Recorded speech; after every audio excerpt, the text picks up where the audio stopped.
So I watched the movie with Jess, who had watched it for the first time. I had seen it already. Yeah. She was unimpressed. Well, And you can then, elaborate when we get into the show. Yeah. I was told by a friend that it was very enjoyable and probably DC's best movie. Was that friend being deadpan serious? Yeah. I was like, oh, this is Sony made this. He's like, was it that's still a DC property? I'm like, no, it's a Spider-Man villain. I think we just found the cold open. Like that's got to be it.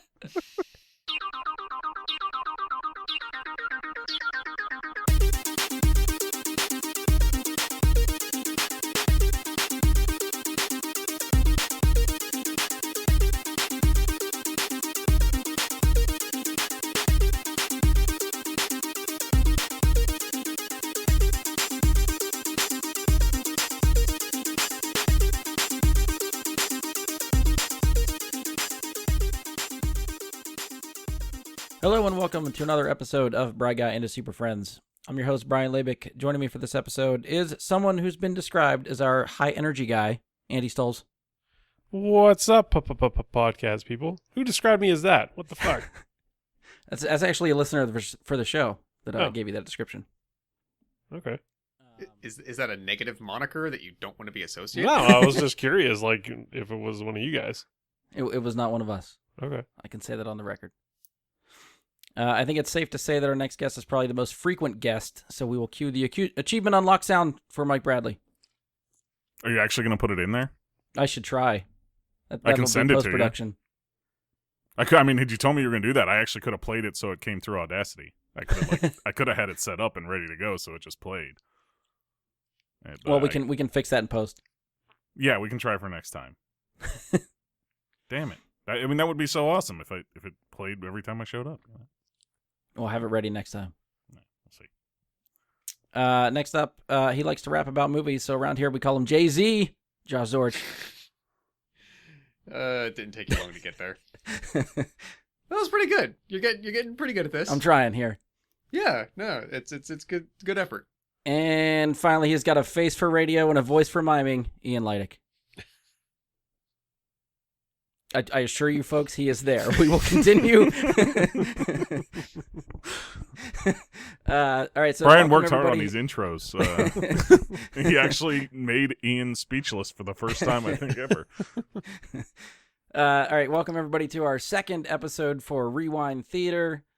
You may be wondering what the hell is Rewind Theater. Well, first, I can tell you that you obviously haven't been following us on Facebook because we've been putting everything up there to tell you what the hell we're doing. Second, so it's a new ongoing segment that we're trying to do. Basically an excuse for us to rewatch some comic book movies, try to give them a second look, see if they hold up. And at the end of the episode, we will spin what we've deemed the Wheel of Fate, which consists of 4 standalone movies and 2 franchises to determine what we watch for the next episode. Those 6 options come from a bigger list that we've compiled. We filtered down just to 6 just to make it a little bit easier to handle. So on the last episode of Rewind Theater, we watched Spawn, and if you listen to that episode, at the end, we spun the wheel, and we landed on Venom. So here we are. And just to play it safe, I think I will throw out the spoiler warning before we even get started. Just, for whatever we want to talk about going forward, we are free to talk spoilers. If you've seen the movie, you are good to go. If you have not seen it and do not want spoilers, you can pause us now. You've had 2 weeks, just like us, to watch the movie and catch up. If you don't give a shit, then, you're good to go. Keep listening. Otherwise, pause us, come back to us after you've seen the film, and we will pick up right here. Wee-oo, spoiler! Wee-oo, spoiler! Something like that. So I'd just like to go on record and say it's pretty interesting to me that the first 2 movies of this project that we're doing are both originations of Todd McFarlane. I know. It actually worked out that there was a little bit of a segue connecting the two. That's neat. Yeah, like you got Spawn, and then when he was with Marvel, he made Venom. Like that's kind of neat. The Wheel of Fate knows. Yeah. Yeah. What else is it gonna bring to us? Right. Is there anything? Well, is there anything left even in the general pool? But is there's nothing left on the immediate decision wheel that could come up Todd McFarlane related, right? No, but what we should do is we should play what is it, like the 6 degrees of Kevin Bacon. 6 degrees. Yeah, we should try to connect every single movie. We gotta do research and try and figure it out. Like Okay. this art producer produced the same art from that movie to this movie. Yeah, we'll have to come back to that for the next I like episode it. we do. So we have Yeah. some time to do our research and figure out where the dots connect. Yeah. I mean, Andy already did it for this one, so Yeah. Yeah, Right. it's a pretty easy one there. Yeah, One achievement degree. point. Run. 1 degree. One guy created both. Done. All right, so again, we are talking about Venom.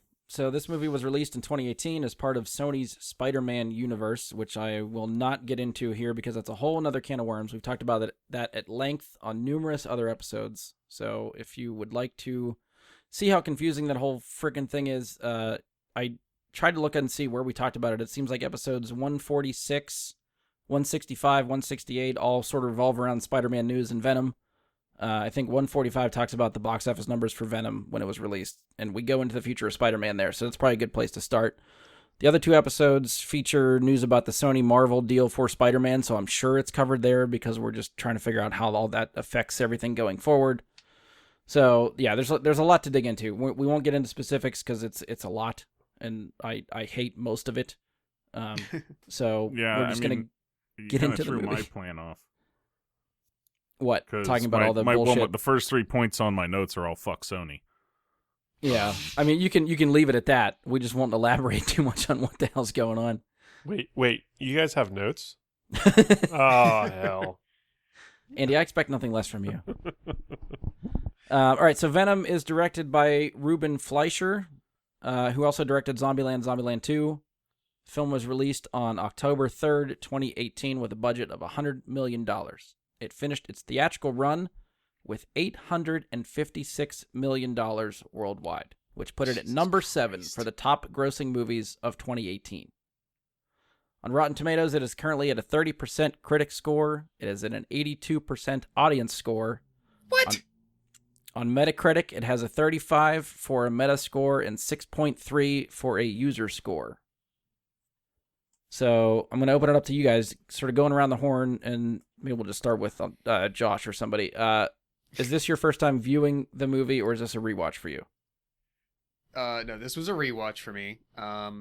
As I know I mentioned somewhere before, I think might have been in our private chat for the show that on the last episode that we discussed the movie, which was kind of shortly after its release, Andy gave us all the business for even daring to see this movie in theaters and thus contributing to those financial numbers, which I am myself partially responsible for and made incredulous by. So yeah, I quickly I'm gonna go into like self-defense mode. Even though it's really not a refuge of any kind. That like I tell myself, yeah, but you know what? I had the AMC subscription thing, so it's not really like I paid full ticket price for it. And granted, I don't know the particulars of how those deals with the chain has worked out with the studios, but I know that put dollars Somehow, in Sony's some pocket way. on the tally board for this movie. So yeah, I'm not entirely guiltless here. All right, Andy, first time viewing, or is this a rewatch? This is a rewatch. Okay. Yeah. The first time I saw it, I think it was on like HBO or something. My mom had it on, and I was like, what the hell? I'll watch it. So, this was the first watch. My girlfriend watched Venom for the first time, not coming from a very heavy comic book background, and Okay. she was less than impressed.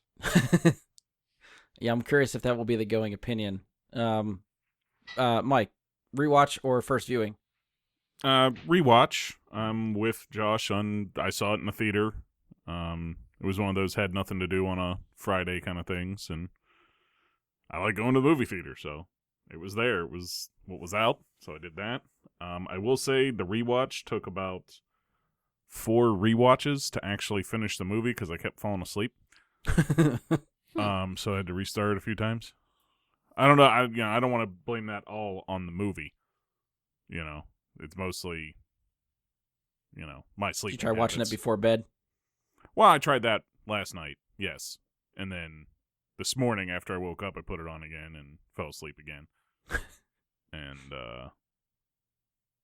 Yeah, so I guess it was 3. It required 3, not 4. But Okay. yeah. Ian, first watch or rewatch? First watch, and I do want to point out you mentioned the box office numbers. Yes. The market it did the best in was China with 270 million at their box office. Now, my first note here is about that because when they show all the studios involved, one of them is Tencent Pictures, which is the largest media conglomerate in China. So that's how I was like new and going in. I was like, this movie's made for China. They wanted it to do very well there, and they succeeded in that. Yeah, I mean, Interesting point. probably wouldn't. I don't feel like it's too far of a stretch to say that, like, I'm sure they anticipated comic book audiences not being too excited about how, for people that follow this shit, which is the whole thing we're not really diving into, but like the way the rights are for Spider-Man and who makes movies and where they, what's connected to what. People that follow that shit know that this movie has nothing to do with the MCU. And I think people at least tried to boycott that movie maybe because of that. So obviously, if people in America are pissed off the movie, where else are you going to go to make money? China is the obvious choice. So tailoring a movie for China is not a bad move. Jeez, it seems like Tencent really. I didn't realize they made movies, but God, they got their hand in everything, don't they? Yeah, they literally do. Yeah. Yeah, this is a rewatch for me also. I was one of those people that did see it in the theater, but I think I'm pulling the defense card like Josh, where I am pretty sure I had some sort of coupon or deal or something. I refused to actually pay cash money for this. I was like, if I could see it somehow sort of for free, I will do that. So I know that's what I did. You're still in that pool. I know. It's somehow, He's some not letting way, us off the hook. it's still generated money for them at some point. Yes, I get that. Yeah, even if it's just, say like, look how many people went to go see it. Yeah, it's still a ticket sold, so it counts somewhere. Yeah. Even if it was like, the freebie ticket they give you after like a thunderstorm knocks the power out of the movie you're already actually in. All right, so we'll try to go around again and just try to see, do you disagree or agree with some of the Rotten Tomato scores and Metacritic scores that were mentioned earlier? We'll start back with Josh again. I don't You know need if the I scores can again. Easily. Yeah, well, I don't know if I can easily answer it in that way. I guess I would say, like, I'm shocked, legitimately, that user scores on Rotten Tomatoes were that high. It made $856 million worldwide. Right, but I'd be curious, like, outside of China especially, I'd wonder how many people saw this movie more than once in a theater. Just because you paid money for a ticket to see art, doesn't mean you automatically enjoyed the art you paid to see. You're paying up front, not afterward, based on your enjoyment of the art. Yeah. So it does kind of surprise me a little bit. I think, more generally, I will say at this point, my opinion of the movie hasn't changed. Okay. I think I've been able to fine-tune a way to articulate why, but yeah, like this rewatch, giving it a second chance didn't make me think it was any better, and I guess maybe not any worse either, but definitely didn't make me think any differently of it than it did almost 2 years ago. Okay. Andy, agree, disagree, scores? I'm gonna have to probably. If you need the scores again, I can run them down for you.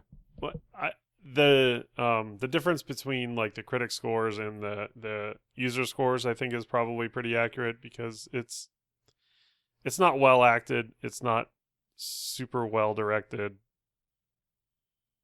So yeah, I can see like critically it's not gonna do super well. I can see how people liked it though.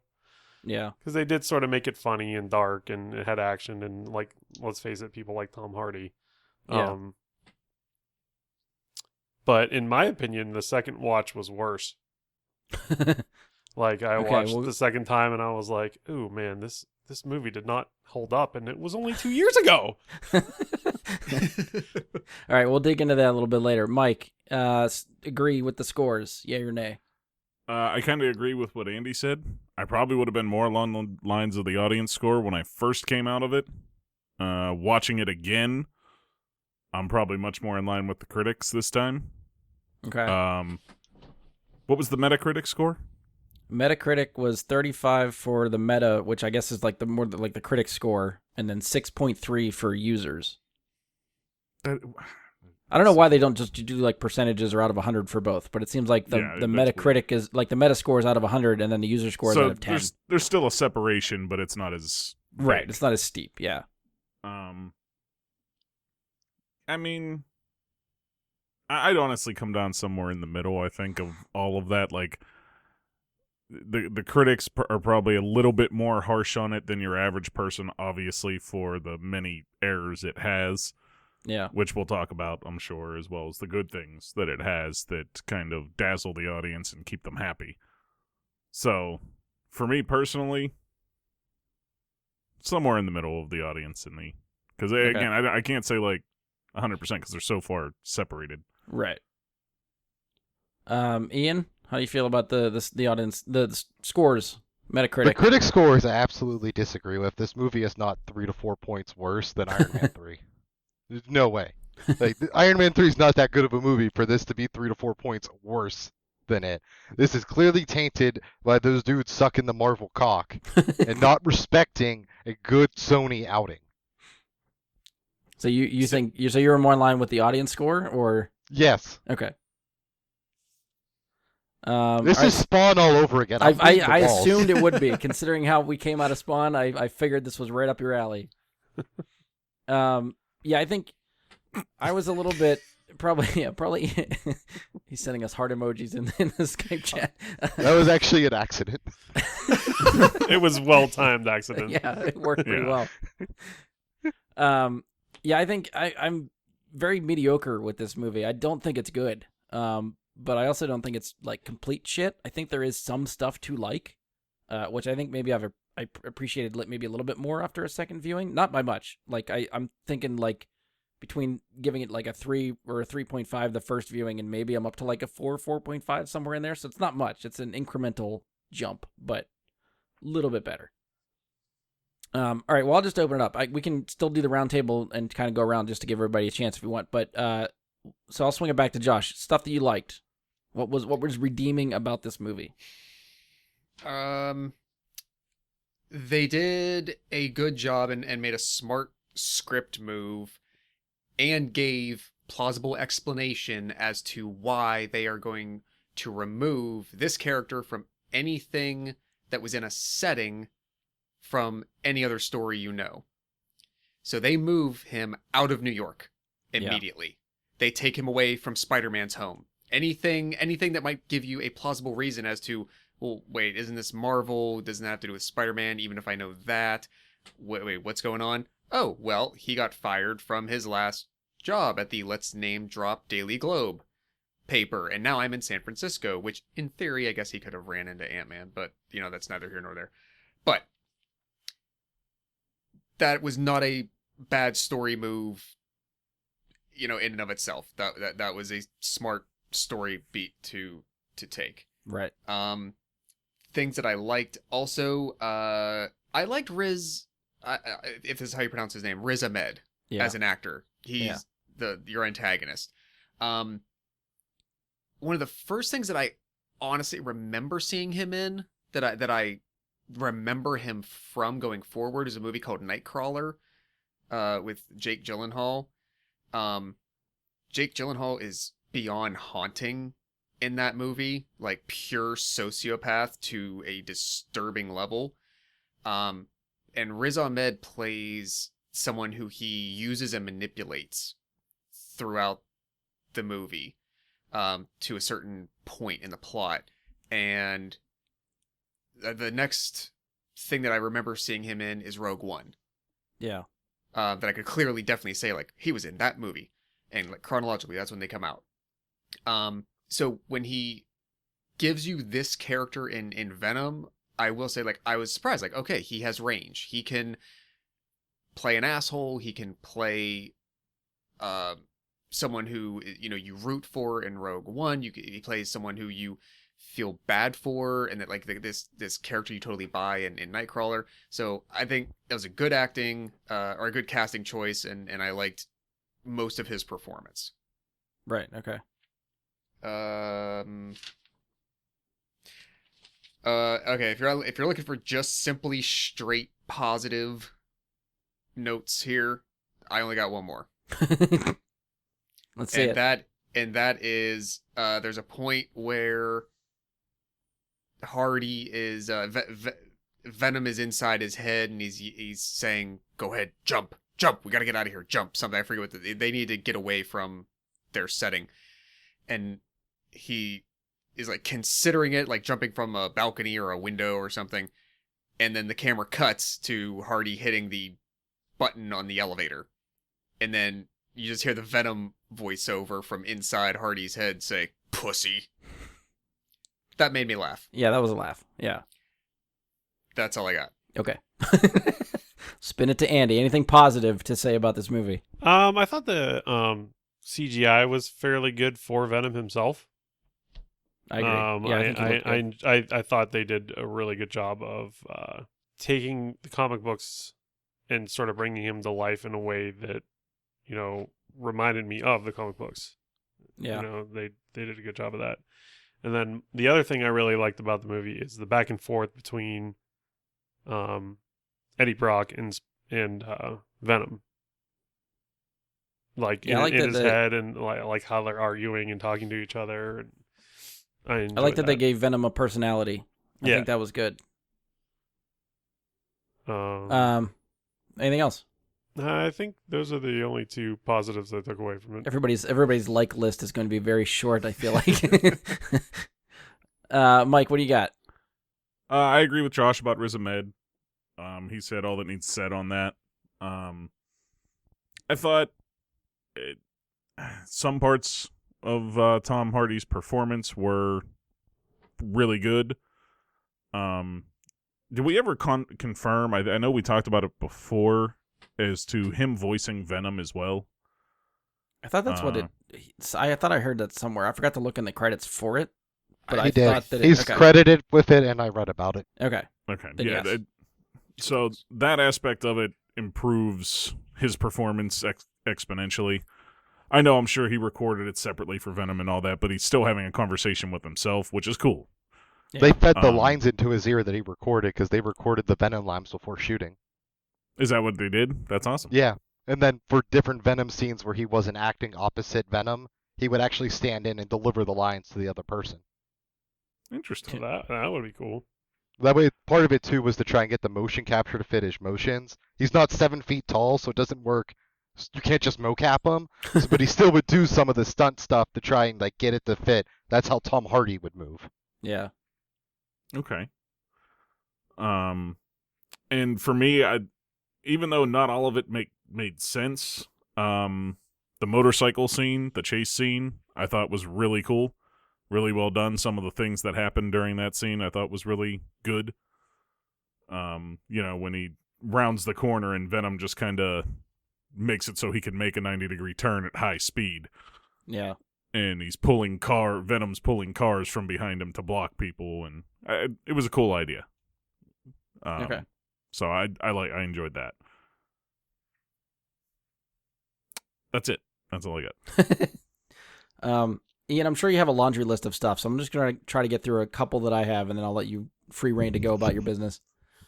I think Tom Hardy actually is probably the selling point for this movie. Like, he just looks like he's having fun in this movie.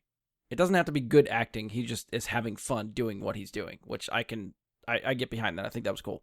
And he took this role for his son, because his son's a big Venom fan. Okay.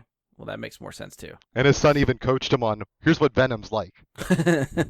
Well, that's good. Like I like hearing stuff like that. That's cool. I like Andy was saying, I think Venom looks really cool. I think the CG for the Venom himself looks cool. The transformations and all that stuff. I was good with that. I like that they that they showed Venom having a personality. Like Mike was saying, I think the fight scenes were cool. Most of them, aside from the third act finale fight, I think that's a piece of shit. And that's.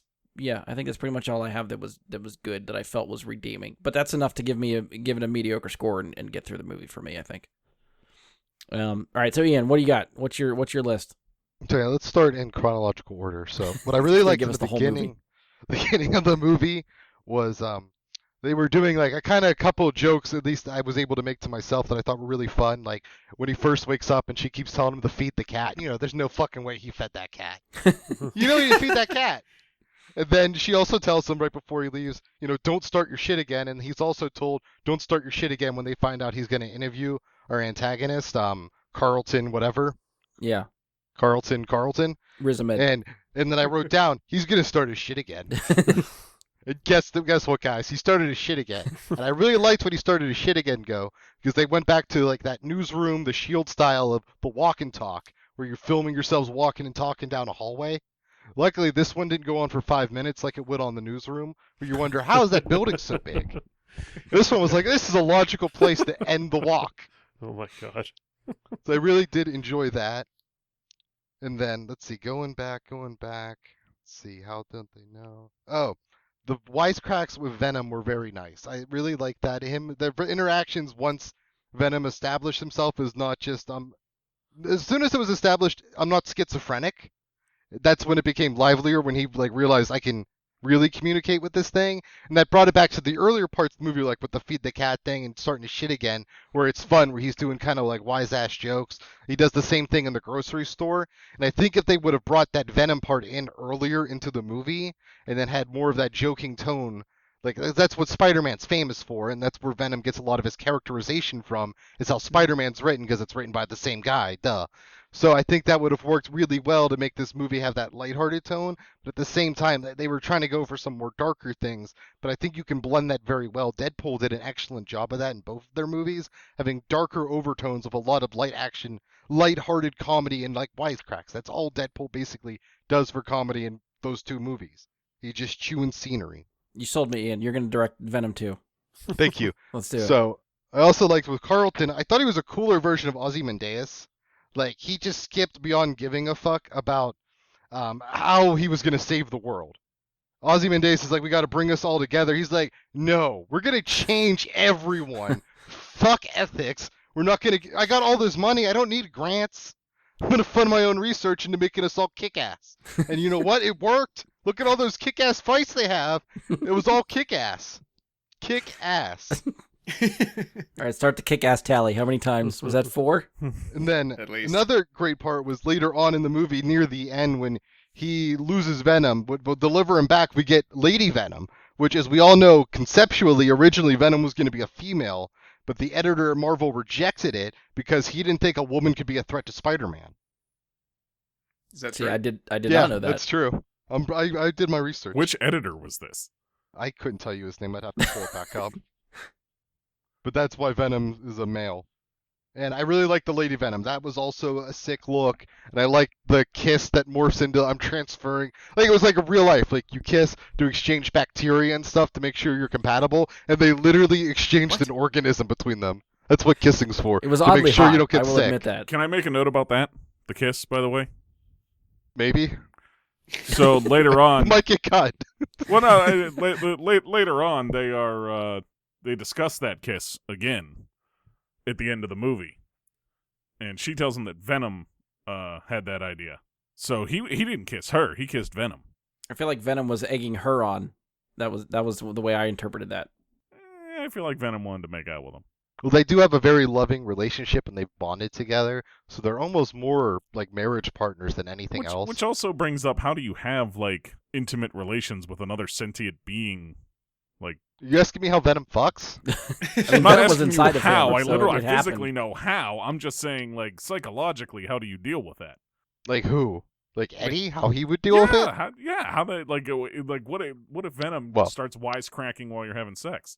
Well, see, you apparently didn't watch the movie, so the whole time Eddie, as we show, is going through not a really slow, a very rapid decline in his failing mental health from losing his job and his girlfriend, and then struggling with alcoholism through the middle parts of the movies before he gains Venom, and just down on his luck, and then he wakes up and is just craving food like some kind of fucking meth head. And then starts hearing voices and shit, and can't cool his body down. We're looking at a man going through a complete mental breakdown from ruining his life. Like, it's just that how's that transition back to him having sex is then he doesn't give a shit. He's fundamentally broken as a person by that point. Yeah, but by the end of the movie, these- he's supposed to be fixed again, and it's all a Well, happy he's not, world, because you and- can see him, and this is why my big problems with Anne is how did these two almost get married, and she doesn't notice he's still fundamentally broken and having weird twitches when Venom talks to him at the end of the movie. Like, Anne, pay attention to this very important person. He is broken and he needs help, and if you're not going to give it to him, don't drink had a- coffee.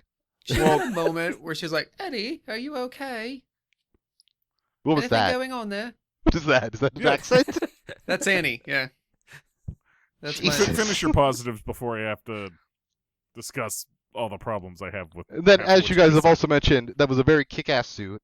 It was up there with Spawn suit and some of the best suit work we've seen. As we all also noticed, there was no White Spider logo, once again reinforcing the fact that this is not a Spider-Man movie.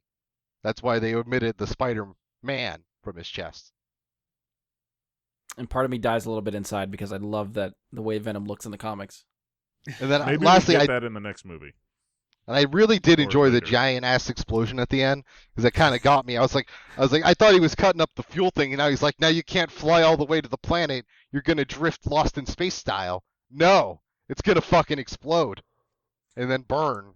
So More was fire your, for you, Ian. Yeah, kick-ass fire. I was gonna say, was that explosion enough to cover the lack of explosions elsewhere in the movie? Well, they covered that up by having kick-ass scenes reminiscent of movies like Old Boy and anyway, stuff like that. These action movies like John Wick and The Raid, where you go in and you have these kick-ass fight scenes real quick, and then you move on to the next chase scene, and then we're getting more fight scenes. They did a very good job with that, so we didn't need the explosions. We did get grenades, which were also pretty cool. Okay. And it's been a while since I've seen a weaponized MRI machine. It's been a while. I guess I would have been able to say I guess I've never seen that before. That's the same movie that has "the" in the title 5 times. That was me not remembering the word raid. Okay. Ah. I then remembered it later if you were listening. I didn't know if you were talking about the same movie or a different movie. I'm just trying to set the record straight here. All movies. So yeah, this movie kicked ass.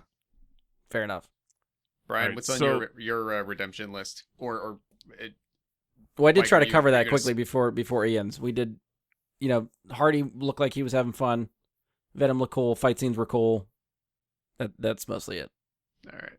All right. So can I Oh, shit on the Anne thing? Hold Right? on. Oh, That yeah, lobster wonderful. thing was cool as hell too.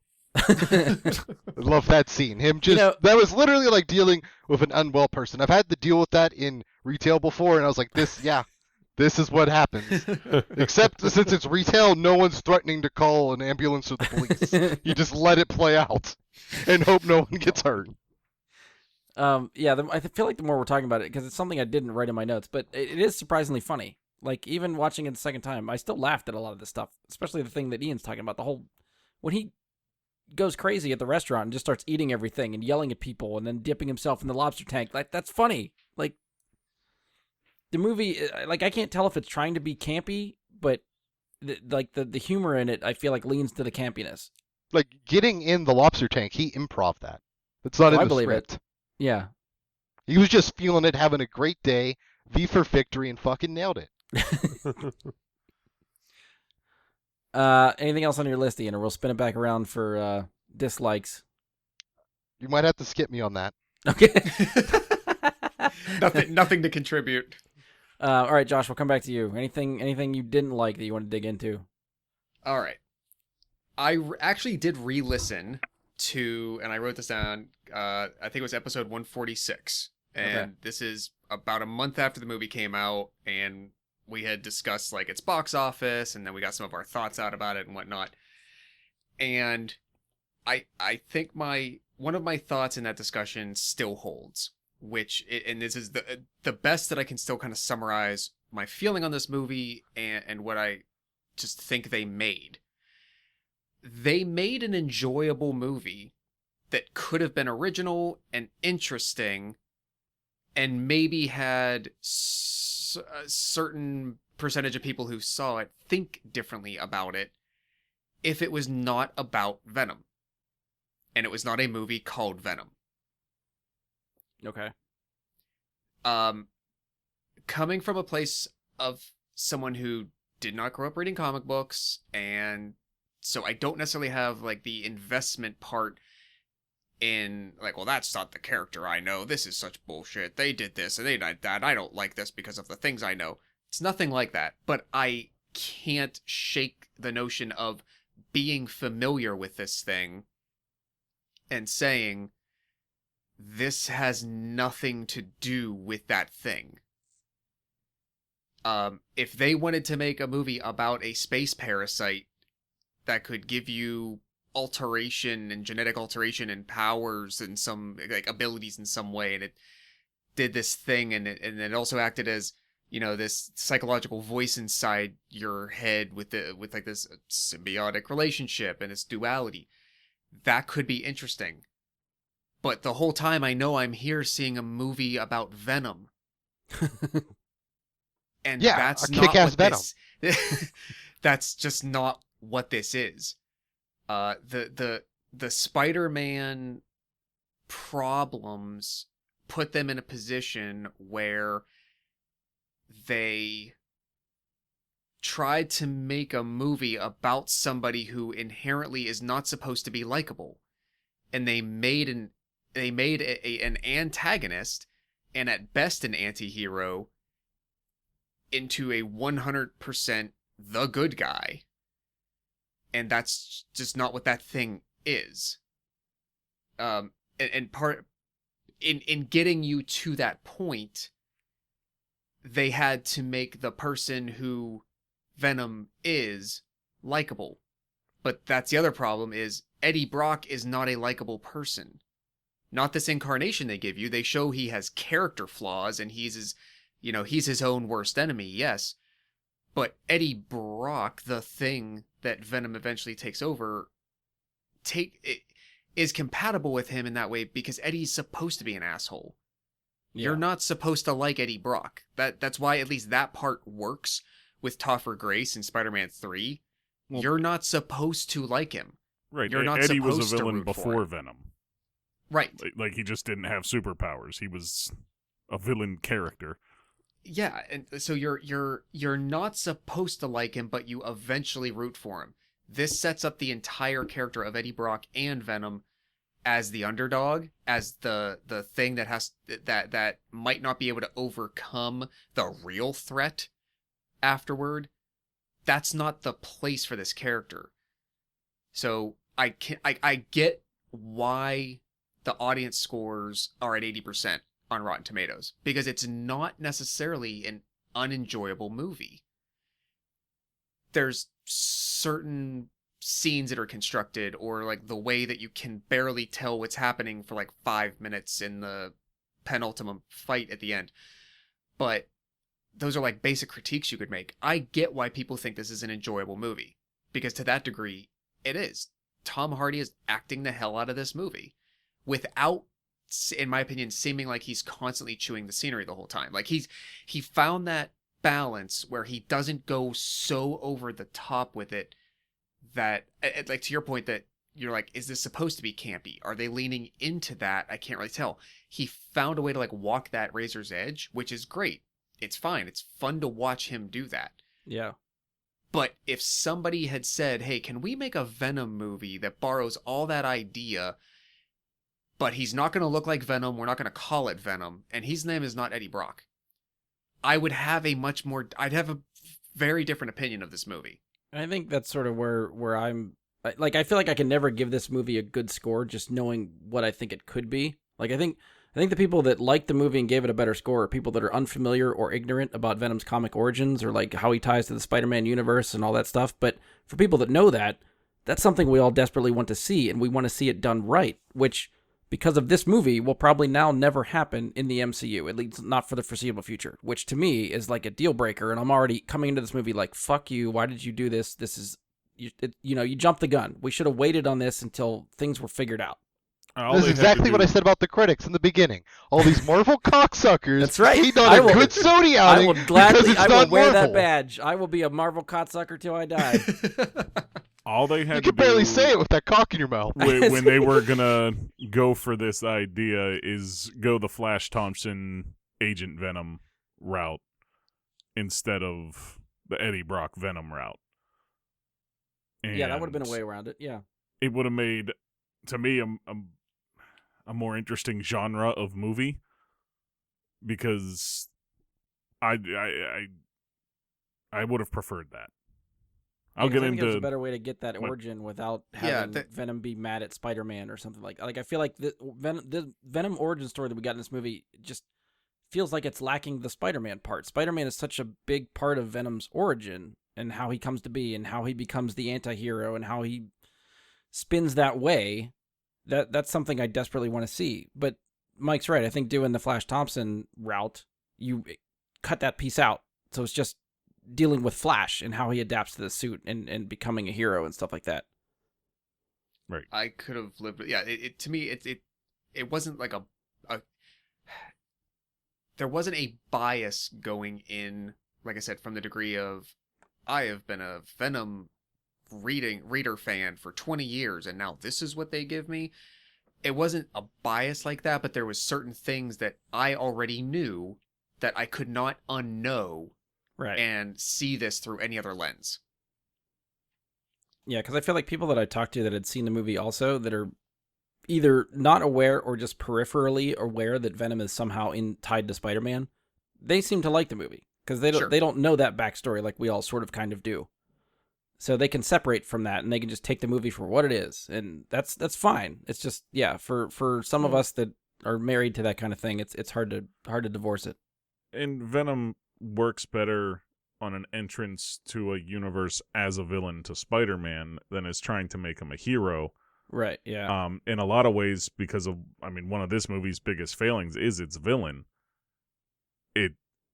A lot of Venom's original villains, when Venom started branching out and getting his own comics, were what you see here with Riot, and it's very similar looking to Venom. Yeah. And I felt like there was a lack of creativity in the comic writers that were writing Venom at the time when they just decided to give him a symbiote lineup of villains to start with. Different colored, same thing. Right. And that was part of the big issue with the way that they shot that climactic ending fight was they took somebody who was black against somebody who was dark gray. At night. Yeah, because then, which makes also sense, because then from a CGI standpoint, you don't have to worry about lighting Right. all of that and giving a shit where the sun's coming from. So I get that, but then you have both of them breaking apart constantly in this like gack type of fashion and coming back together and gelling around and moving. It was a little bit easier to take this time than seeing it at theaters, but to me it was the visual of that was very jarring. It was hard to keep. It was like watching a freaking Transformers fight. I'd actually argue this is worse than a Transformers fight. The Transformers, like, you can sort of get the Transformers and even the first part of this fight with two slightly different colored blobs fighting each other. Fine. But like you said, once they start breaking apart and seeing the insides of those blobs, and then the blobs are still fighting, but the inside people are still fighting too, that was fucking mess. I couldn't figure out what the hell was going on. I really enjoyed that. I think it really showed you these are the two same fucking things fighting, and they fighting in this new, unique way. And it was kind of nice to also see the inside of Hardy and Carlton in there, and I really actually enjoyed that. I like the melding of them together because they're not that different. They're kind of the same thing at their core. It's just that through melding with Eddie Brock, Venom is kind of getting more of a conscious, because at his core, Eddie Brock has a conscious. He's just not a very likable person. And I think that that's kind of what this story is telling. This is similar to one of my other favorite, I wouldn't say superhero, but with that kind of story where someone starts off as kind of an unlikable villain, but then grows and becomes a superhero, a good guy, is Godzilla. Godzilla starts off as a very mean, nasty lizard trying to destroy humans, but eventually comes to become a protector. And I think Venom has very similar story arc to Godzilla. And I think that's like the thing, like we've been saying, like Eddie Brock's, you're not supposed to like him, you're not. He's a broken person that has mental issues that really needs some help. but has that little bit of conscience at the end that gets him through to take on Carlton. He's only really taken on Carlton because he's upset he got fired and lost his girlfriend about him. Doesn't really care about saving the world. Like, he's there because he lost his job. Like, he's not there for a higher, greater purpose. Really, he's there because he's pissed off that someone crossed him. And that's, I think, what the Venomverse is what I will call it. The Venomverse will lead us into this story I where will give him Venom no name. has this small conscience, but he's going to slowly erode it as more and more bad things happen to Eddie Brock and becomes more of a negative person. Okay. That's That my pitch for Venom It's 3. very well thought out and does not change my mind at all. That's fine. I'm here I for the But I 870 definitely million give you ticket points for that. goers. Yeah, I mean, you dug into it more than I was taking its surface value, and I think on paper that whole finale fight scene sounds good, and I think if you just stop and look at the visuals, sure, it looks cool, but in motion, it just did not work for me. I will quickly hit my last two negative points, and we can move on to someone else's. Yeah, we'll bounce to Andy. So, Scott Hayes plays Security Chief Roland Trace, perhaps. Better not say shit about him. No, I was just curious as to how they stole Billy Corgan's face from 1998 and got With it that on henchman him. guy. Was that like that de-aging kind of technology, or they just like CGI'd it? I mean, if it's a prosthetic, it looks really damn good. And then my last part was about that. Yeah, that last ending scene, the mid-credit scene, which I know I railed against the last time, which was, for whatever reason, I don't know if it was a last-minute thought or whatever, but apparently after all the money that they spent on Tom Hardy, and let's not kid ourselves, Tom Hardy was paid a ransom to be in this movie. I'm sure there's certain aspects of the script that was like, well, that could be interesting, and there's a lot that I could just be responsible for delivering on my own, and it'd be like a creative challenge. Okay, I guarantee Tom Hardy had to have been paid all the money for this movie. So maybe at that point, when they decided to film that mid-credit scene, and someone said, oh, we think since Carnage is a red symbiote, and we're going to be introducing the person who will become him in the next movie, they should have some kind of red indicator to them as well. Okay, somebody go to their kid's middle school theater department and get a red wig and put it on Woody Harrelson. Cassidy I will is never a let that redhead, go. So He is, but which is honestly, fine. if they would have just not had no wig, just none, like just leave him bald, leave him be Woody Harrelson. I'm fine with that. And maybe it's the type of hair that it is, and now I will give them the benefit of the doubt. Maybe, illustrations of that character pre-Carnage, that's more how the guy's supposed to look, so maybe they were trying to stick to that. Okay, but just something about that just looks so terrible. I can speak to that for you because Woody Harrelson is somebody that I would say is kind of like iconically bald, because Woody Harrelson has been balding since Cheers. Yeah, And he's kind of like a Bruce Willis now. Like, if I saw Bruce Right. Willis in a movie with hair again, it would just look too weird. what was it, Sixth Sense, where they gave him a head of hair, and it was. Well, I think he was kind of like on his way out by that point, but yeah, like he had But no, a like, full head. It just- looked doesn't weird. work. Yeah, No, but the hair was the ghost. But it doesn't matter. The point I'm getting at is Well, yeah, it that still aside. just doesn't, because of what we know about somebody like Bruce Willis or Woody Harrelson, and we're so used to seeing them as bald. It doesn't matter what wig you put on him, it's not going to look right. Because Yeah, I don't think so. it would be like your Even significant other coming home and all of a sudden they're bald, or if they are bald, all of a sudden they have a head of hair, which is even weirder because you don't just grow hair overnight. E- Like, so it's, even- even Woody in the Hunger Games movies as Haymitch, like that sort of like long straw blonde hair. Like, you're right. Like, it's a little. It's almost like the uncanny valley. Like, you cannot readjust yourself to it. I feel like it worked but- okay in that instance, only because he was supposed to be a sloppy drunk. And like Potentially, it but there looked kind of was- sloppy and shitty, but he was kind of supposed to look sloppy and shitty. Yeah. So I kind of I- it looked bad, but you kind of glossed over it as it's not supposed to look good. I think the combination of him looking the way he did in that short scene, and then I thought this way of doing things felt almost like movie making of yesteryear, when they literally end the scene by him saying, "There will be carnage." It just it felt Campy. so flat See, I'm to telling me. you, it's like It, leaning like, to it- the campiness. I guess, but it's not. Maybe it's not the type of campiness that I envision that means campiness. In a way, like it's still seeming like it's supposed to be serious, and it just there's better ways to lay breadcrumbs. There's better ways Yeah. to evoke something, reference something.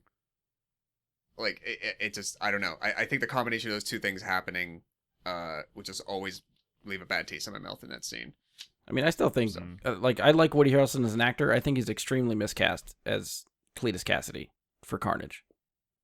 I put a picture in the chat. That's what I picture for Cletus Cassidy. To me, Carrot Top is Cletus Cassidy. I would love to see Carrot Top as Carnage. Legitimately, Well, not He's- like, he's because ripped he's to like buff shreds. now, but like, yeah, it's a true. couple years ago, Cletus Cassidy, or a couple years ago, Carrot Top, I think could work as Cletus Cassidy. I really don't know if Carrot Top can actually act though. I'm not saying, well, obviously, might I'm not going to look put him the in the part. movie because Woody Harrelson is the character, but like, my dream casting probably would have, at least someone that looks very similar to that can act. I don't Well, know. that- I'm I've- trying to think of something and I got nothing. That's what I mean. That's why But- Carrot Top is the only one that comes to mind because I can't think of anyone else that looks like Carrot Top but can act. Any of the Weasleys. That could work actually. So But yeah, I'm looking. Yeah, I don't know what the hell the next movie is going to be because obviously he's going to be featured heavily. So I'm curious to see what happens, what he does with it. But I still is not my first pick, and I just get such an eye roll moment when he shows up in that jail cell that it's like, really, this is where you're going. Maybe that's because of his role in Natural Born Killers, and that sort of what Carnage is. It may be because I don't have that context, so I can't put those two together. I mean, So maybe it's just a I disconnect could for see me. that point. Yeah. for me, I couldn't help like seeing that scene. It just made me think of the way he in Zombieland. He doesn't say anything more than just the word "hungry" in Zombieland, but it's just the same delivery to me. It's I don't know. Woody Harrelson is a very charismatic person, so I don't know how that's going to go over as a villain like Cassidy. I mean, Okay. it's been a long Yeah. time, but I mean, Cassidy's kind of like Zaz, isn't he? He's just an serial insane killer. murdering bastard. Like, Yeah. They're usually charismatic though. Ted Mm. Bundy. They got I a don't know. personality. Isn't Zaz more of a hitman though? He's an insane murdering person, but he's more. it depends on the depiction of Zaz. I think some have depicted him that way, and others he's depicted as just like a murdering, raping psychopath. And other times he's depicted as like, the S tier henchman. Right. Andy, we'll spin to you. What do you have that you didn't like or didn't tickle your fancy in this movie? I know you guys have all been saying that you thought Tom Hardy did a good job, but I don't know. A lot of the scenes to me were sort of called in. I don't know. I Okay. don't know if it was the campiness to it or whatever, but it just, I don't know. I didn't think the acting was particularly on par at all. Fair enough. Besides from him talking to himself, I don't know. Just it didn't really do much for me, especially the second time. The first time I thought it was enjoyable, but like when you see something a second time, you sort of get to pick it a little bit. And Right. that was something that sort of started to irk me. I'm like, oh man. Did you pick up on any of the times he like slipped his accent? No. He's Is there a what picture us? of Carrot Top popping up here. Australian? That's my Carnage. He's just British. Ah, okay. Yeah. But I feel like there was a couple of times where his accent slipped, and he did not sound American for a few words, and then he reeled it back in. And why you don't do another take of a situation like that is beyond me. What's it? He's slowly losing his mind. It was a character choice. I'll buy it. One of the Andy- multiple personalities is British. Andy, do you think, since you said you found the acting a little phoned in, do you think that's because of your like prior exposure to what Tom Hardy can do? Like, are you judging him against himself in a way? Or do you Yeah, I think you guess. might have that I feeling. guess I am. no matter what. Yeah. I don't know if it was the director saying like, okay, yeah, that was a good one. Oh yeah, okay, like that was a good one. Sort of like George Lucas, where you're just like, no, that George, that wasn't a good one. Like, let's refilm that, please. Faster, more intense. Yeah. But I mean, if you watch any of his other movies, like if even that movie with Chris Pine and Reese Witherspoon, where they're like vying for her attention. This Means War. That's what is it? This Means War. Yeah. I mean, he I was love good that in that movie. even. I mean, look at Mad Max and Bane. Batman. Yeah, it's just like he does good jobs in all those movies, and this one, I don't know. I thought he could have done better, I guess. So Fair. I was holding to a higher standard, and it didn't quite reach. Some of the special effects I thought were really campy, like when the drones were running around. I kept seeing a lot of sparks, but no explosions, and that was I was like, what is this, like Dazzlers Anonymous? What is happening with Sparklers Anonymous? What is this right now? And did anybody else think it was weird that when the drones were happening, they were trying to kill him, even though he had just gotten direct orders to bring him back alive? Did anybody else think that was weird? Honestly, I don't know if I really seriously, put two and two together at that moment. They were like No, yeah. they were like dive bombing him. Like when Venom had him pinned against the brick, it was Venom let him go right as a drone The shots were coming in, exploded yeah. right where he was. Like if Yeah. Venom wouldn't have done that, he'd have been fucked. Yeah. Probably. Well, I think it's Venom. They so- realized at that point that he's like pretty powered up, and we got to use like real force to try and like take him down. But even I still, think that like was it. like Like he- it's, I mean, he's not seeing, like Carlton isn't seeing like this dude is taking bullets and it's okay. He literally threw one of us with like a tail, I think, that's no longer there. He just did a cool ass 90-degree turn some fucking how. We're gonna have to like use some like real force here, guys. Yeah, at that point, I don't think they. Part of me, I think maybe they don't give a shit what happens to Eddie. They just want the suit back, like the symbiote back. I don't think So- the security officer cares as much as Carlton is bringing them back together. I Right. think he's making a choice like, I don't want to die.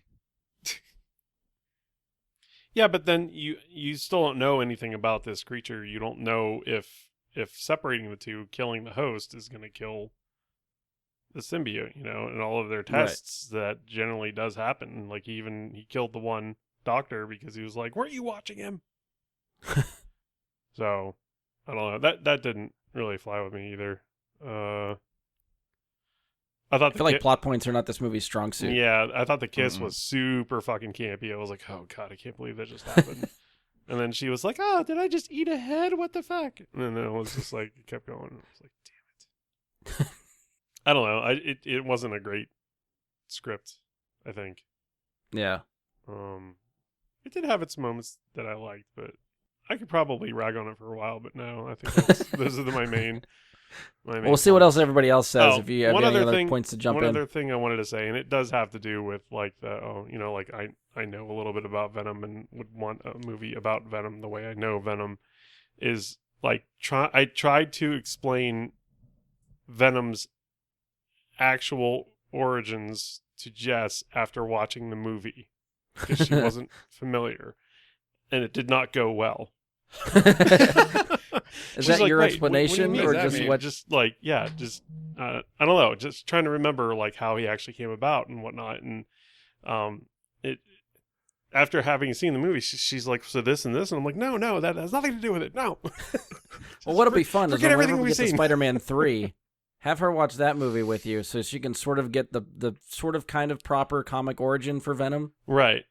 Yeah. So I tried to explain it to her, and I got a lot of quizzical eyes. So yeah. Because they just cut out the middleman. Like, Venom is an alien thing that comes from space on a shuttlecraft. It's just that instead of going to Spider-Man first, it just jumps to Venom, or jumps to Eddie first. Yeah. Yeah, Sarah. But that watched- explains why, going to Spider-Man explains why Venom has webbing, why he has the spider symbol, why he hates Spider-Man because Spider-Man rejected him. Like, all that's there in the origin, which is what we're missing here. And Sarah watched this for the first time as well, with me doing this rewatch, and she kind of had the same. It sounds like the same reaction as Jess did, which was like, that was entertaining, but I don't particularly know if I liked it, but I can't put my finger on why. Right. I don't know why I should care. Kind of, I think. Yeah. And I don't know if you necessarily like. I think there's definitely a way that you make a better movie without absolutely having to do all the jump steps you just mentioned and center him around like, why do I hate Spider-Man? Why do I have this? Why do I have this symbol on my suit and whatnot?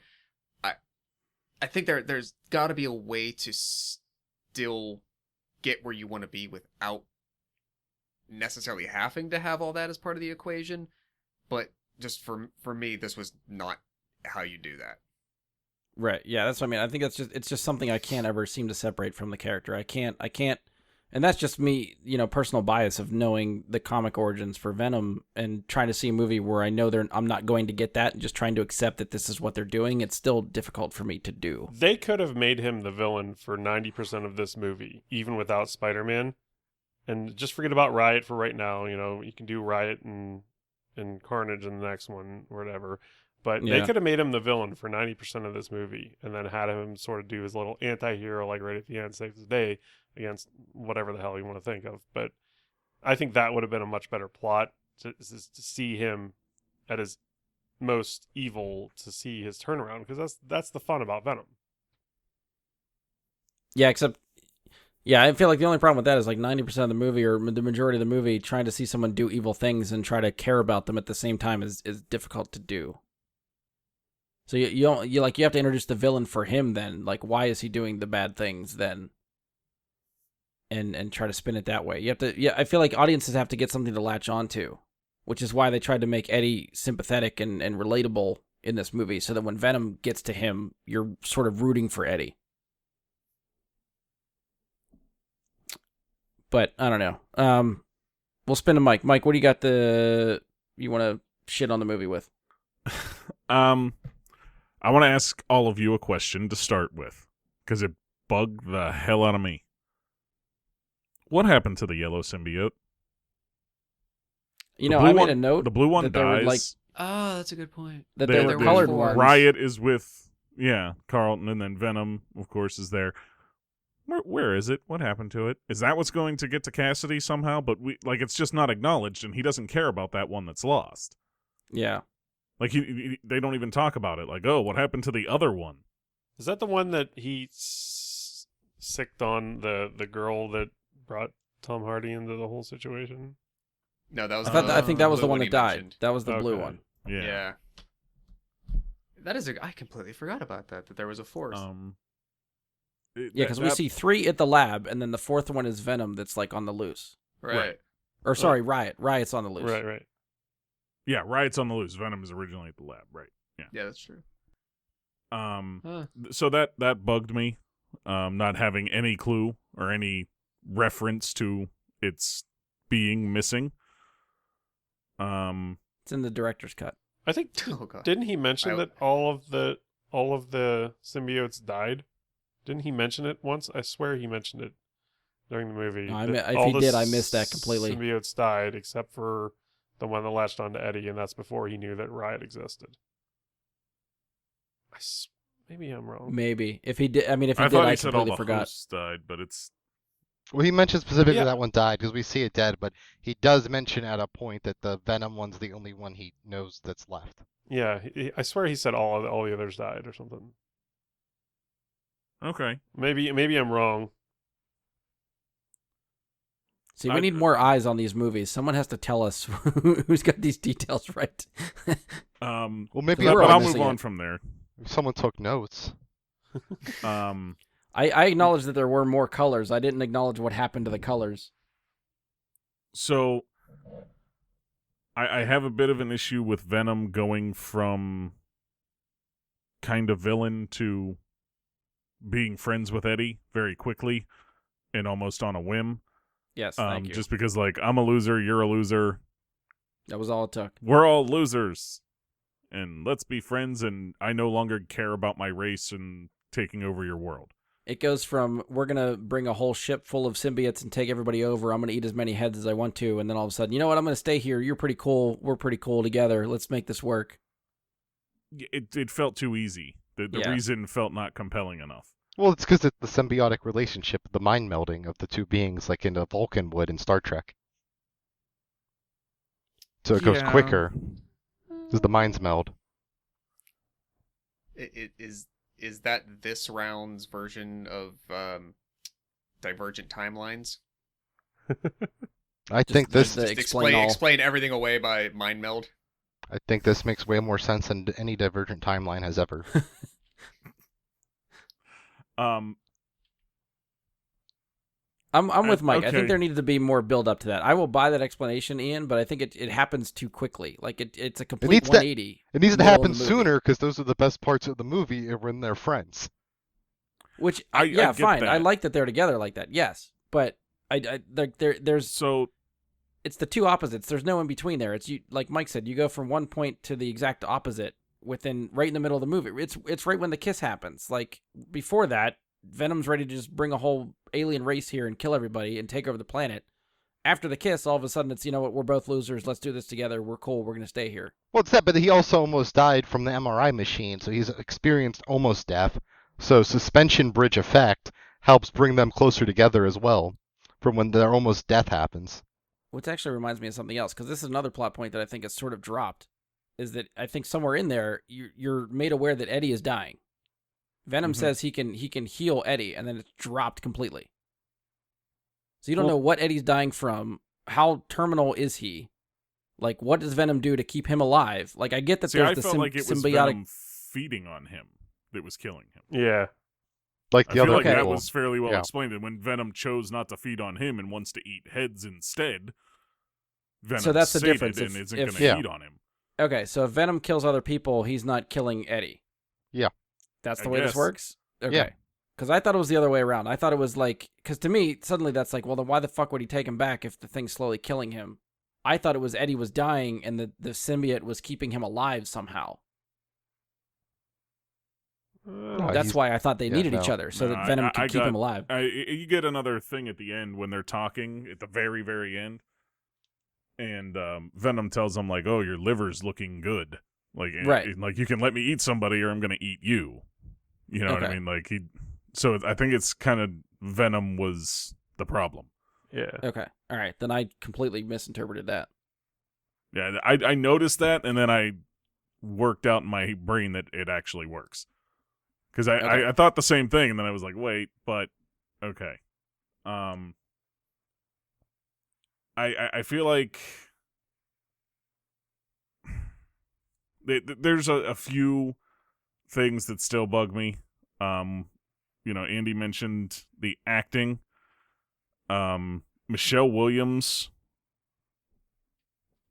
What the hell was that performance? It was awful. Yeah, I didn't care for that. Like it just felt completely wooden the whole time. Like I felt like she did not care about the movie. She didn't care to be there. She phoned it in as 100% how I felt about that. I also feel that they phoned in the relationship. Like let me be clear on this. The two of them do not have a relationship that should be a thing. that's not how relationships work. You don't say, well, you tried to do your job to the best of your ability. You may have thrown me a little bit under the bus, but we love each other. You made a mistake. Let's get better. Let's help you get better. Not, oh, you did this one thing or you did all these things where you're, being a selfish dick, but it's, we know you have a problem, so maybe we'll try and help you fix it. Whatever. Fuck you, I'm leaving you because this time it affected me and my job's more important than you. What? Yeah, I think It I was sort of not a got that. small thing. It was a very big deal what happened. He broke into her laptop, But he did it stole for the right secrets reasons. from a case, stole secrets from her case. He's that still he's doing not it supposed to to take know. down someone. That's bad. He's Then doing he- it for the right reasons. And then he He's failed doing to a do noble it, thing. and then he failed to do it It doesn't because matter. he He's didn't doing a use the noble thing. sources. No, he's not. He's costing jobs. If she knew the same thing and didn't tell him, it's because it's not that bad what's in those reports. He went rogue. So she's horrible. Destroyed her, possibly her career. Look how badly he ends up If not being what's in able those to work, reports and he is does not that to bad, her. that people are dying at this lab and they're killing people, then she's a terrible person for not thinking it's bad enough to tell him about. They're not that bad. It's people die doing trials. It happens. And you pay some money, and then it goes away. Move on and live to fight another day. They broke their privacy, cost her job, and now she might have to live on the streets because we're talking about a man that can buy and sell a paper company with his change. Well, then maybe she should be with somebody that she. And You know. he just lost his other job for doing the same shit. That's why he's in San Francisco. It's a pattern of behavior, and she's picking up on it and breaking up with her abusive boyfriend. It makes complete sense. I feel like I'm siding a little bit more with Mike on this, but I guess I see it more of like the plot needed to go forward. So in the first 20 minutes, like this movie moves. Like it opens with a fucking spaceship crashing on the planet, and then symbiote's here, and then we're moving on, and then you meet Eddie real quickly, and then like the next 10 minutes he loses his job and everything goes to shit. Like the plot goes. So regardless of like, what should have happened with the relationship or whatnot, the plot just needed it to go there, so that's where it went. Like whether or not it makes sense, it just needed to go there to have the next step happen. Is the way I'm interpreting it.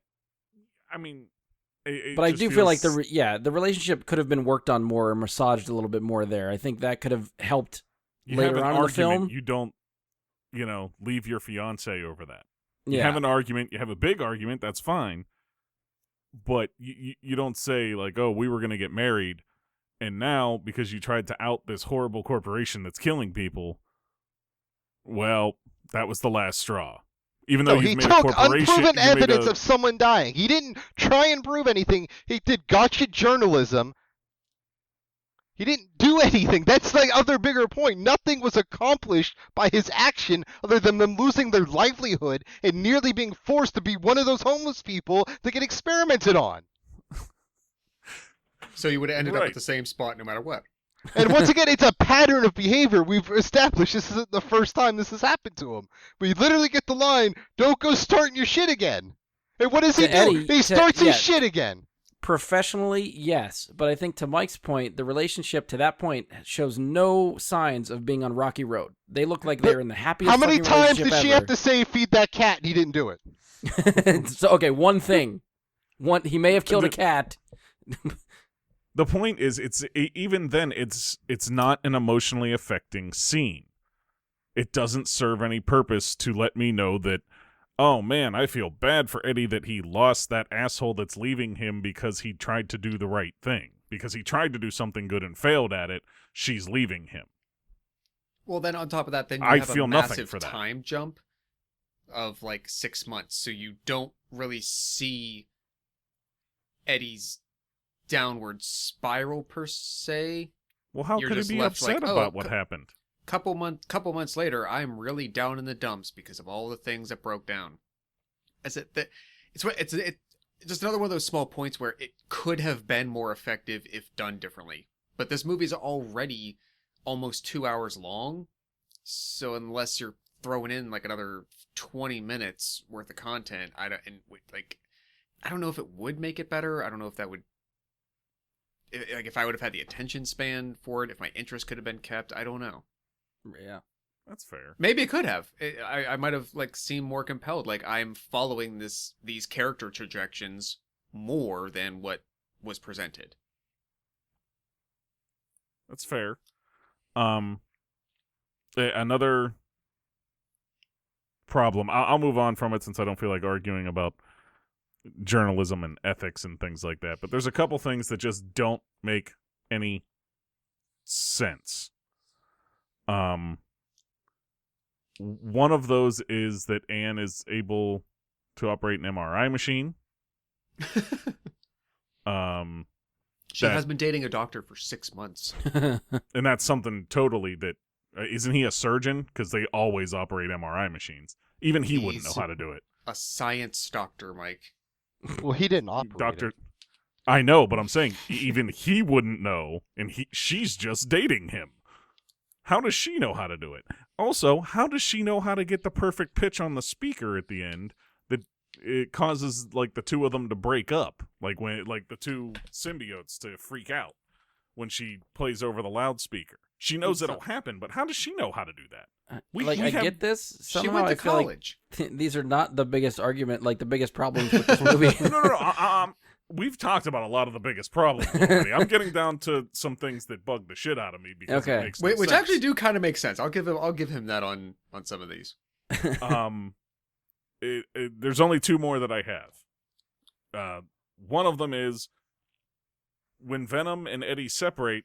Seems like Eddie is a fairly well-trained fighter, in spite of no evidence to that given to us prior. Seems like he handles himself fairly well at the end when they separate, in spite of him just being a person. When Venom's there, it makes sense. When Venom's not there, it doesn't. He's a journalist. He's not this.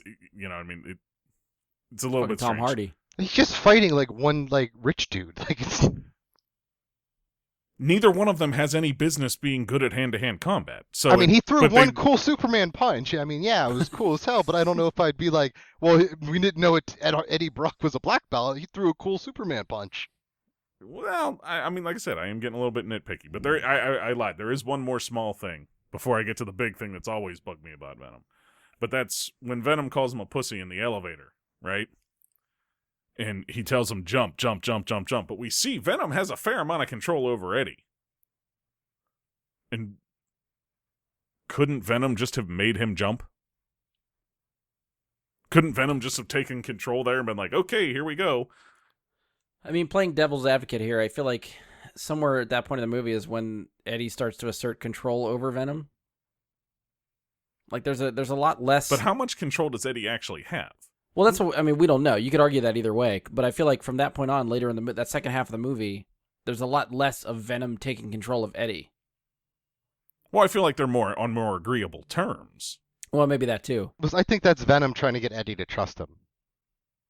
Maybe, but at the same time, if he doesn't trust him, wouldn't Venom just do it? Like, would they actually make it to the elevator, or would Venom just be like, okay, it is time to go, though? No, he knows they got time. He knew those dudes were gonna knock, so. How did he know that okay. these were going to knock? It's a good fucking question. I don't know when Venom got mental powers. No, he could feel the vibrations of them walking down the hallway.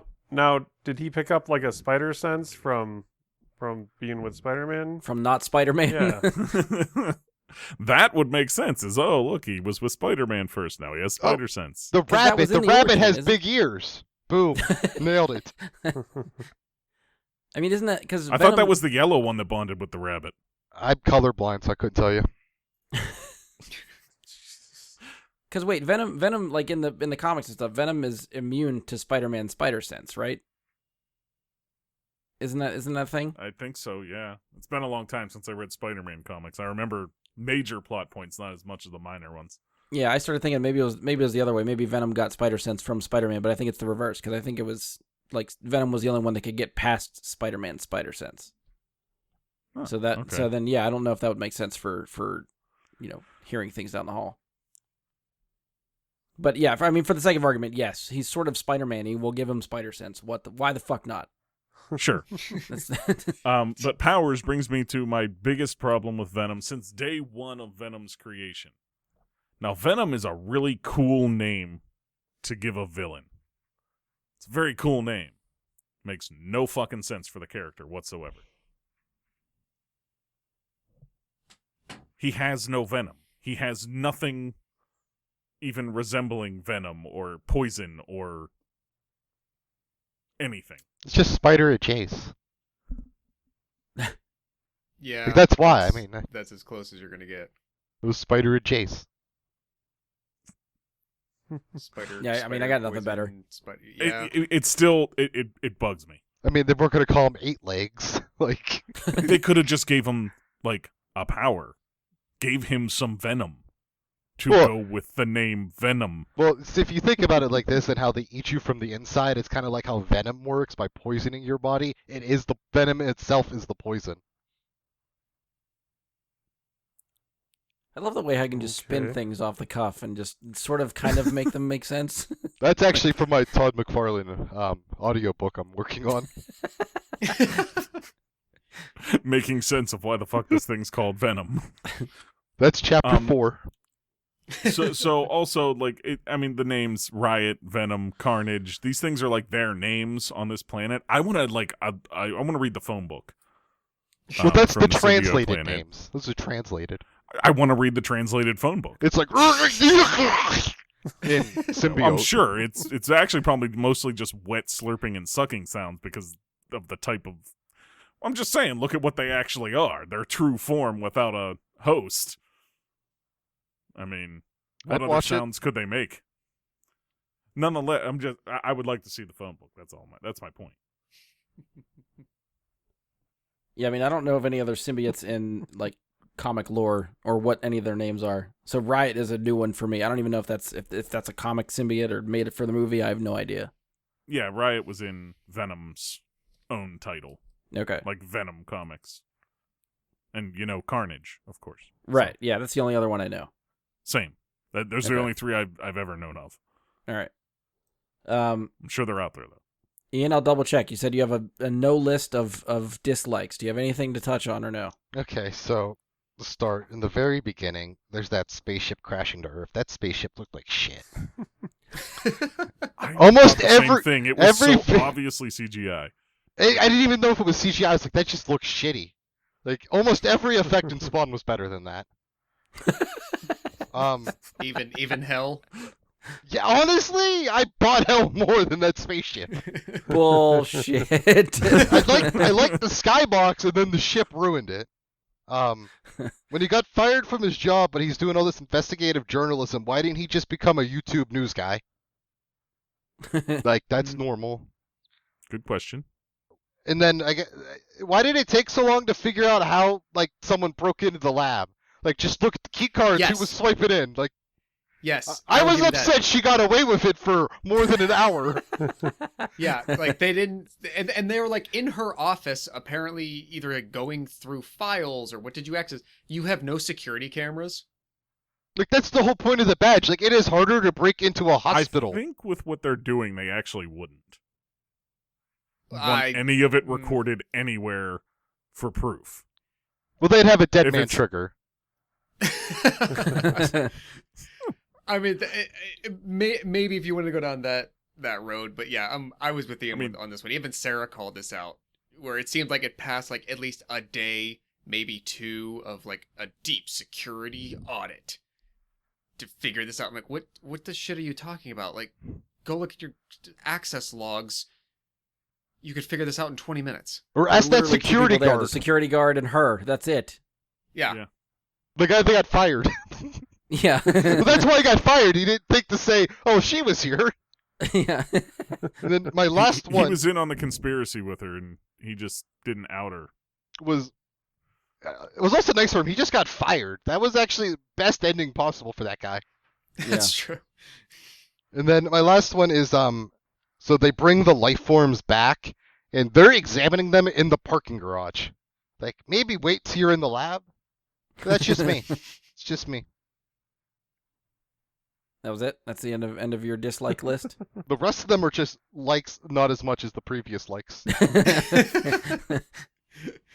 Second string likes. Yeah. I think a lot of the stuff I had we already talked about. I think I liked Riz Ahmed as an actor. I think he did well. I just can't remember his name, and his villain I feel like is largely forgettable. Again, Final Fight was confusing as hell to follow.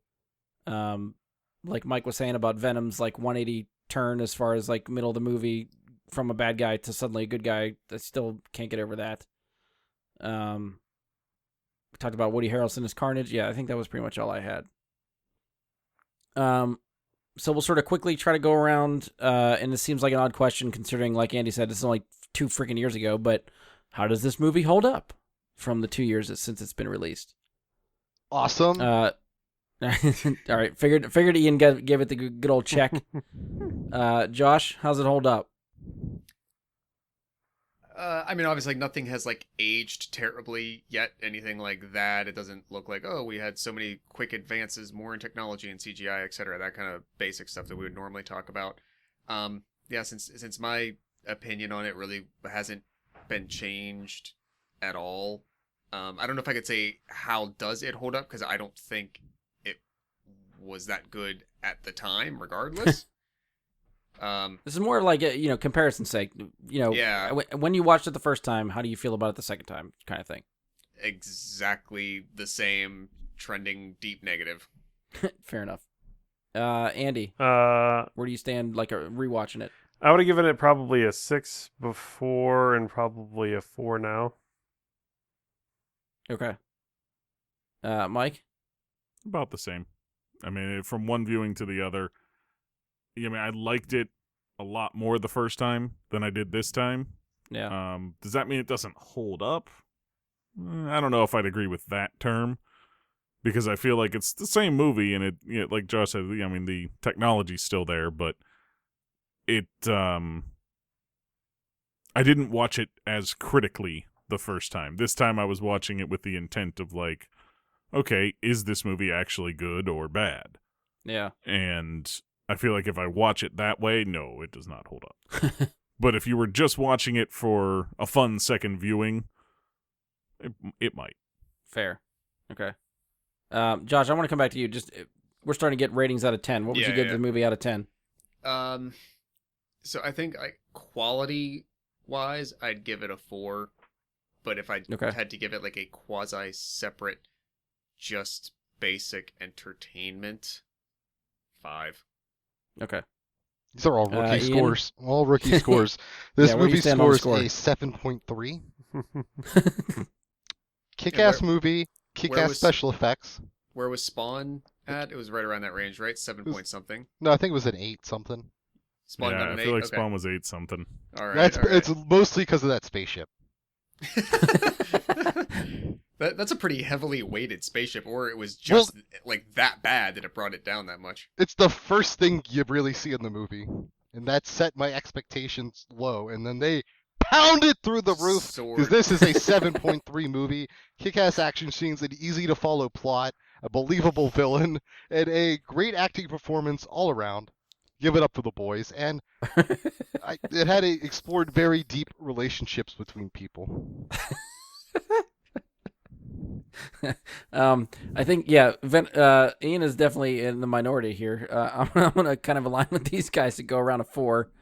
I'm giving it a 4. Like I said, I think that probably after a first viewing, I probably would have given it like a 3 or something. So it bumped up a little bit for me. It's just fine, but it's still not anywhere near where I wanted it to be. All right, so that probably concludes our portion for Venom. So this gets to the point where we will spin the Wheel of Fate to decide what we're watching next. So, oh shit, I forgot about the spin. Yeah. Spin! So since this is a video, do I still have to record by audio? Yes. Yeah, we're gonna keep going. We're not done yet. So yeah, for anyone listening, and we'll put the video up. We'll give you a couple days to listen to this episode to figure out what we got to, and then we'll put the video up later. But for what's left on the wheel, carries over from last week, or the last time we did this. The 2 franchises we have on the board, Swamp Thing and Teenage Mutant Ninja Turtles. Our 3 standalones that carried over are Constantine, Bloodshot, and Cowboys and Aliens. So the newest addition that is going to take the place of Venom's spot is Valerian and the City of 1,000 Planets. which I think some of us have seen. I have not. So, Mhm. well, I've not heard good things, so I'm not looking forward to that one if it gets picked either. So this'll be interesting. All right. I think I have this queued up. I have to share my screen for these guys. Yeah. Oh, I just remembered another negative real quick. That Your time is done. the You're off the N&M clock. song wasn't in the movie. Fair enough. They saved it for the credits. We've only got half that. Yeah, wheel, I only see half of it. Really? Wait, I'm probably blocking it with Skype. How about now? Yeah. There you go. Okay, We have full wheel. that's what I like to hear. I like that the words of Valerian just kind of like mush over each That's other. what I said. It's just gonna blend together, just be this mush of crap. So, viewers, what you see there is actually Valerian. Good luck reading it. Yeah, if it lands on it, you'll know, but you won't be Yeah. able to read. I as feel it's like spinning. since All right, here we you go. typed out all of the Valerian title, you should type out Teenage Mutant Ninja Turtles as well. Teenage Ninja Turtles. Well, that's true. I'm just I guess I can. It would be a lot more Just clear that it's fucking not the with you. animated version then. I can. You know, no, Andy, no. We got time. It's happening. You ask and you shall receive. But then also put the subtitle for the first movie it is. No, we're not. All right, we're not going to too much. So did you design this like intentionally that Bloodshot was red, TMNT was green, and then you've got a dark green for Swamp Thing? Yeah, I picked all the Nice, colors, good man. call. Nice. Thematically done. That's well, right. Well done. So are the cowboys Why or the aliens pink? No, they're gray. Colorblind. Yeah, Constantine should be black. Well, Venom had black the last time, so I didn't change the color for that one. All right, anyway, Fair too enough. late. Here we go. Wheel Yes. spinning. No Emmy, no Emmy, no Emmy, no Emmy. I can't look Big at it till bucks, it's big done. It bucks. just messes with my eyes. Stop! Anything anybody's hoping for? There's like one thing I'm hoping it's not. Not, yeah. I got. I'm hoping it's two. Valerian. I got two actually. Yes! Oh my god. Yes! I told these guys I tested this wheel twice before we actually recorded the episode and did the wheel spin officially, and we landed on Bloodshot twice. And now we've hit Bloodshot again for a third Yeah. time. Spin it again So- just to see. So I rewind, wanna know if it's rewind broken. theater. Rewind That's true. theater. If it lands on Bloodshot again, it's broken. We're gonna be rewatching a movie that just came out 6 months ago. Yeah, again, the yeah, all the stuff that we really don't want to get to is stuff we're getting to. All right. Yep. We're all gonna have to suck it up for Yay. that one too. Okay. Honestly, I haven't seen this one either, so All right, fair. And that's another thing. Like, I'm sure there's a lot of this stuff that many of us would have passed by and never really yeah, it's come forcing to me revisit, to watch so, other things. Yeah. So not terrible. We'll make it work. All right, so everybody's got that to look forward to. If you're listening, you'll probably have 2 weeks ish to watch Bloodshot. We'll let you Damn, know when dude. we're getting ready to Damn it, record. Ash. We Yeah, will- well, yeah, hit or miss, somewhere in there. I don't want to say 2 weeks exactly. I don't want to say 3 weeks. It could be somewhere in there. We'll see. We'll see where we end up. And also remember to check out the justwatch.com website where you can search for any of these movies to find if there is a streaming subscription service or any other like digital options that you might have to access these. Also, you might already have some, you might be subscribed to something already that's going to give you access for free. So, otherwise it might tell you, hey, you can get this for, rent this for $2, $3 on Amazon, whatever the price might be, and other options. So keep that in mind.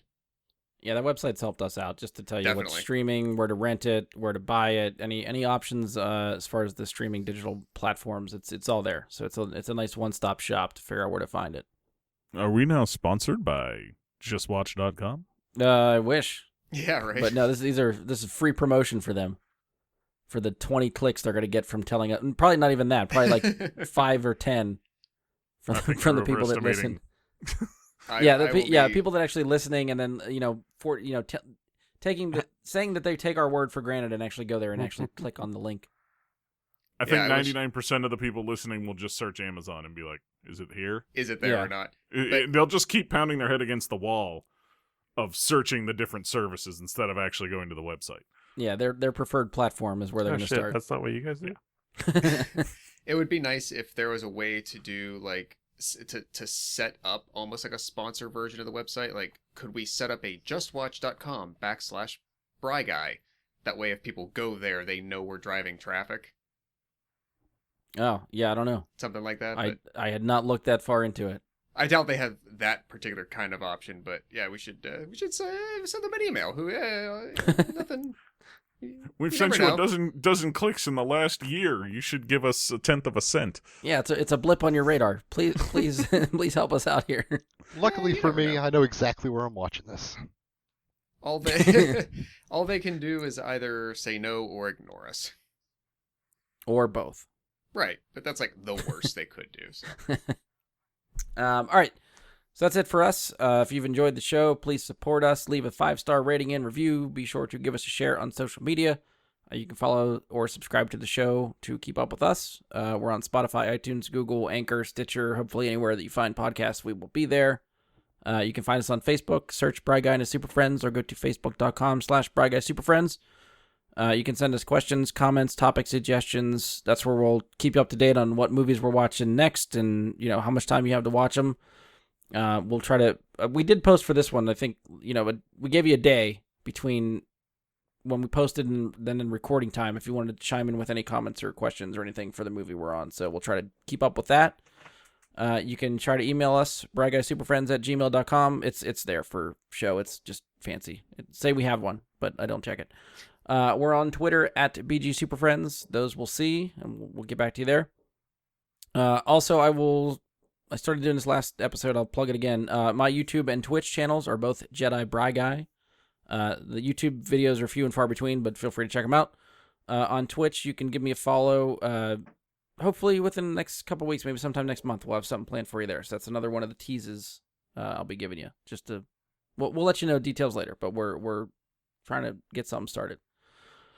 And on behalf of Andy, Ian, Josh, Mike, and myself, thank you for listening, and we'll talk to you next time. Love you, Simple Nation.